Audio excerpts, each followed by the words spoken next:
que aquí se trata de pedir explicaciones. Bien hablabas de lo que representa para nosotros EPM. Aquí tenemos un legado de historia empresarial antioqueña maravilloso y no nos podemos dar el lujo de romperlo. Aquí se trata precisamente de seguir con ese liderazgo gerencial que en el país nos reconocen así. Y por eso, pues Hidroituango tampoco debe ser la excepción.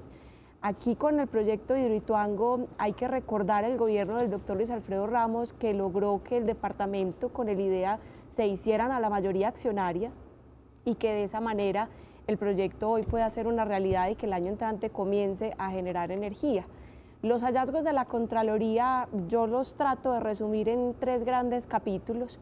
Lo primero tiene que ver con que se encuentra que en el gobierno de Sergio Fajardo, como gobernador de Antioquia, decide ceder las acciones del departamento y del IDEA a EPM durante un año. Entonces, con ese antecedente de lo que significó, lo difícil que fue hacerse esa mayoría accionaria, pues uno se extraña de esa decisión. Eso más o menos está como José, 51, 49, algo así. Sí, señor. Sí, 51 EPM y 49 el IDEA, gobernación.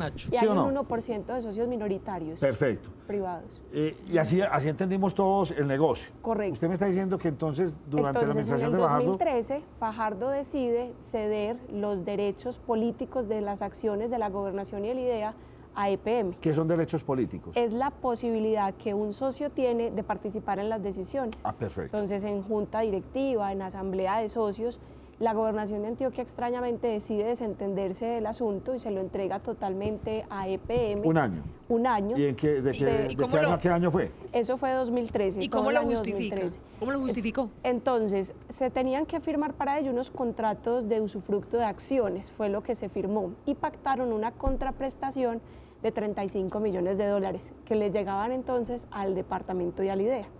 Esa fue la contraprestación. Esa contraprestación existió, efectivamente ese desembolso llegó al departamento de Antioquia. Con esos recursos hay que contarles a los antioqueños que fue con los que Sergio Fajardo construyó los parques educativos, pero hoy lo que también nos está diciendo el informe de la Contraloría es que esos recursos que entregó EPM de contraprestación, inmediatamente EPM fue y los incluyó como costo de Hidroituango.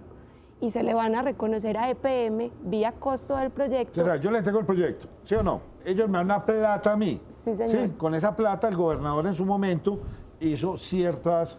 Los parques educativos. Hizo los parques educativos. ¿A cuánto estamos hablando? 35 millones de dólares. Listo, entonces le entregaron 35 por cederle el manejo político durante un año. Sí, señor. Oiga, pero carito, pues ese manejo político. Y ellos lo van a meter pero al eso gasto. vale hasta más, Nacho. Bueno. Pero recuerde como información de contexto, eso es periodos continuos, Fajardo Ramos, no se quieren. En el periodo de Ramos estuvo al frente Álvaro Vázquez, que fue donde tomó mayoría el IDEA en la participación de Hidroituango. Y eso creó resquemores Pero venga, déjeme entender una cosa. En parte de los dos gobernantes. Déjeme entender una cosa, eso es un manejo económico. Es decir, es tratar de conseguir plata para yo hacer desarrollos. Es buscar, no sé, ahí pues no se la jugó a vigencias futuras, pero se buscó una platica que de pronto la necesitaba. ¿Dónde está el enredo? Se dice la Contraloría que pudieron haber pactado una utilidad anticipada de Hidroituango, pero nunca ceder los derechos políticos de las acciones. Porque ¿qué significa haber cedido los derechos políticos? Significa que la gobernación se desentendió del principal proyecto de todos los antioqueños.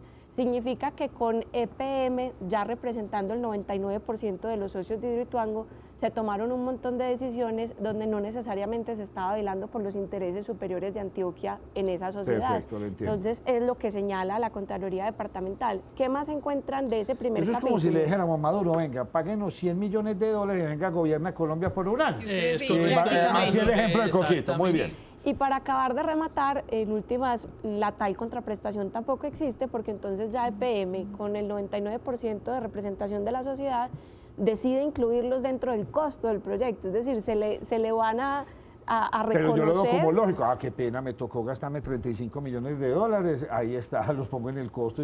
Porque contablemente deben quedar justificados. Pero son dos negocios totalmente distintos. Si había un contrato de usufructo por contraprestación de los derechos políticos de las acciones, eso dice la Contraloría que debía ser recurso de EPM, pero no recursos del mismo costo del proyecto Hidroituango. Sí, pero contablemente un contador o cuando llegue la DIAN a revisar esos 35 millones, en alguna parte debieron haber quedado.